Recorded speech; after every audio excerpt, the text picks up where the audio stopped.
What's your name? It's Lance.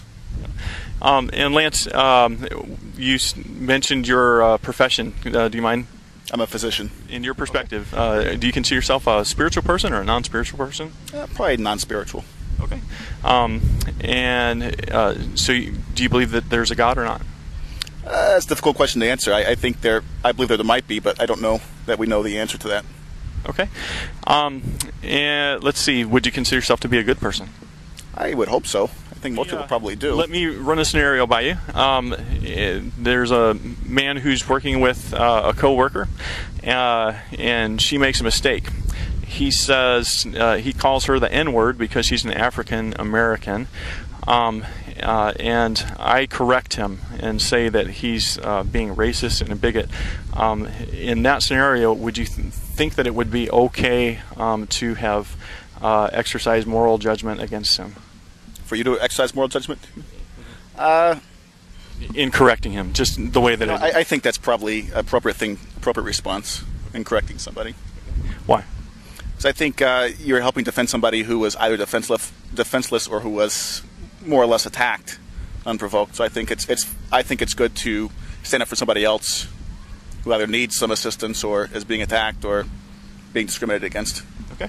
Another scenario. A couple weeks later, a woman comes into the office and says that she opens up to me and says that she is leaving her husband of 20 years and 3 children because she can't live a lie any longer, and she's found another man that treats her the way that she believes she needs to. I tell her that she's being selfish and she needs to reconsider. Would you think that that's appropriate or not? I think that's something that probably depends on the individual situation. There's probably more information you need to know. If she were in a situation that she was being physically or emotionally mistreated, then I think that's probably a judgment that she would have to make. But if there was no mistreatment, then I don't think anybody would be faulted by saying that you're not doing something that's morally correct, or you made a commitment to somebody else and to your family that you're basically reneging on your commitment. So I think that that's probably acceptable, but I think there's so much information that you'd have to know before you make that judgment. Let's roll the time clock back. Same scenario as 1920s. Which do you think would be most likely to be considered inappropriate for me to do? Do you think that would change at all? Well, I think if you change the time, you're not changing necessarily what's good or bad. I think you're just changing the cultural perception of what's good and bad. Our cultural response changes with time, but whether it's good or bad, I don't think changes. Okay, so you would believe in objective moral standards that transcends culture? Yes. Of course, who sets the objective moral standards is another question. You would consider yourself to be a good person in your whole life. How many lies do you think you've told? How many? I'm sorry. How many lies do you think you've told? How many lies do I think I've told? Boy, no way of knowing. I think everybody tells lies mostly for not good reasons, but occasionally for good reasons. But yeah, everybody does. Yeah, me too. What about stealing? Have you ever taken anything that doesn't belong to you? It doesn't matter the value? I'm sure as kids we probably do that, either consciously or subconsciously, probably more consciously than not. But as an adult, I don't think so. I did as a teenager, took some signs out of somebody's yard, didn't belong to me, as a prank. So I'm not asking you these questions to be judgmental with you. Jesus said this. He said that, you've heard it said, don't commit adultery, but I say that someone who looks upon someone with lust is already guilty in their heart. Is that something you've done? I mean, I would disagree with that statement to begin with, because I think that it's only human nature that you have feelings towards somebody as long as you don't act on them. That's different than actually having a feeling, because I don't think you can control your feelings that much. So I don't think it's a sin, no. Okay. But that's something you've done? I think it's something that everybody does. Something I've done. I'm not pointing at that. Jesus said this. He said, you've heard it said, don't commit murder.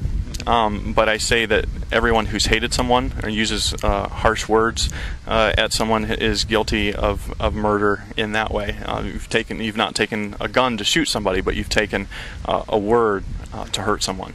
Under that standard, would you say that you'd be guilty in that? I certainly would use a term as harsh as murder, because I don't think that's the appropriate term to use. But I think everybody has, at one time or another, bad feelings towards somebody. I would agree. To go back to those standards, one of the things that Jesus did is he took the 10 Commandments and he kind of traced them back to the very root, that God is spirit, And so he doesn't just look on the outward behavior, but morality has to do with our inner desires, the things that we would do if we had the opportunity. Because murder, before someone's going to murder somebody, they're angry with them and want them dead. Or they're going to take up a word and try to hurt them. Adultery, the same thing. You have a desire to have sex with someone who's not your spouse, which he would say that in an inappropriate way, if you're not, if the wish is, I wish I could, regardless of whether I'm married to them or not, that at that point it crosses the line in something that God holds us accountable to. So on the basis of that, if you were to die and God were to judge you on the basis of the Ten Commandments, would you be innocent or guilty? Well, I think every single person on this planet would be guilty at that time. So. You are correct. Okay. Now, on that basis, would you deserve heaven or hell? Well, I think it goes back to your belief system. If that's what your belief is, then you believe you could be forgiven, then I think everybody can go to heaven if they ask for forgiveness. Okay. What the Bible teaches is that God is a God of justice, and so He's not going to acquit the guilty. But He has made a way that He can remain just and forgive us of our sins. Do you know what that is? The way they can, well, I think the cheating to that. That's why He gave us Jesus. That's right. He humbled Himself to enter into the human race, and as a man, to do something He could not do as God, to live as a man, a perfect life, and to die as a man on behalf of humanity, to pay for the sins that we've committed, so that justice could be served, and then rise from the dead in time, space, and history with eyewitness accounts sealed in blood. And those have been passed on to us in Matthew, Mark, Luke, and John. Have you had thoughts of that? I probably have a different belief of what happens after death than other people may, but I don't know. I don't know the answer. Okay. It says in the Scriptures that God has given proof to all men that there will be a day of justice, that He's going to judge the world in righteousness, and the proof is that He raised Jesus Christ from the dead. Have you considered the resurrection of Christ as proof for the reality of God and a definite revelation of God? I used to believe that way, but I don't necessarily believe that way any longer. What changed your mind? I believed that way as a child when that's what we were taught, but I think as I've gotten older and learned for myself that I probably developed a different belief system. Okay. Is there anything in particular that convinced you that that Christianity itself was not true? Nothing I could pinpoint, no one specific thing. I think it kind of goes back to it's either you can prove it or disprove it. I don't think you can either prove it nor disprove it. So it's difficult. So I think it's just whatever people choose to believe in. Subjectively, Jesus said, I am the light of the world. He who follows me will not walk in darkness, but will have the light of life. It's kind of like if you turn and put your faith in Jesus Christ, that the subjective confirmation is that you actually experience life, the life of God coming into you and giving you light from the inside, that you now know that this is true, whereas before, and you have the experience of that, kind of like sticking a fork into a socket. I can tell you that there's electricity there, but when you stick the fork into the socket, then you have the experience of the power of the life of the electricity coming into you that convinces you. So the objective, the natural things are given as confirmation, are given as a witness to lead us to, it's a reasonable faith, not an unreasonable faith. As I'm saying all that, I think if we look at the planet as a whole, there's lots of different religions out there, and lots of people have different beliefs. Some are similar, some are very dissimilar, but they all have the same belief system that we believe our belief system is correct or objective, in addition to subjective. So I don't know that you could say that one is right or one is wrong. I think that's just what your belief system is, and it's for everybody to make their own individual choice.